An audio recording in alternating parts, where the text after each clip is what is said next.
Pozreli ste sa niekedy na svoj veľký cieľ a cítili sa úplne paralizovaní? Chcete možno napísať knihu, rozbehnúť podnikanie alebo zmeniť svoj život, ale ten celkový obraz je tak veľký, že váš mozog jednoducho vypne? Tomu hovoríme zahltenie. Aby sme to porazili, používame stratégiu následujúcich 100 metrov. Predstavte si, že šoferujete auto v noci. Nevidíte svoj cieľ. Nevidíte dokonca ani mesto vzdialené pár kilometrov. Vidíte len malý úsek cesty, ktorý osvetľujú vaše reflektory a viete, že na konci tej cesty je váš cieľ.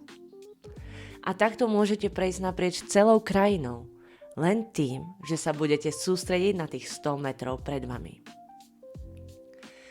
Z psychologického hľadiska je váš nervový systém nastavený tak, aby vás chránil. Keď sa sústredíte na masívny cieľ, váš mozog v tom vidí hrozbu a spustí reakciu zamrznutia alebo prokrastinácie. A na scénu môže prísť aj perfekcionizmus. Myslíme si, že ak nevidíme celú cestu dokonale, nemali by sme ani začať. Ale pokrok nie je o perfekcionizme. Pokrok je len urobiť ďalší krok. Často to vidím vo svojej praxi. Ľudia chcú zmeniť svoje podvedomie počas jedného sedenia. Ale to tak nefunguje. Meníme sa tak, že robíme jeden krok a potom ďalší.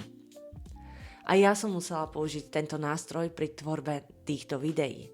Niekedy sa pozriem na tie hodiny strávené písaním, nahrávaním a strihaním a chce sa mi z toho plakať.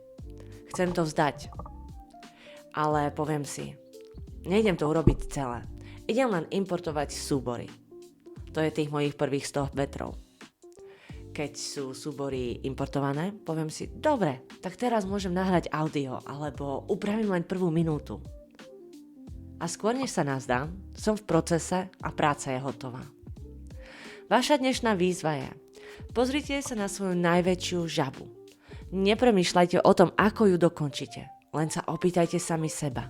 Aký je jeden maličký krok, ktorý môžem urobiť práve teraz? Urobte tu jednu vec. Dôverujte tomu, že svetlo reflektorov vám ukáže zvyšok cesty krok za krokom.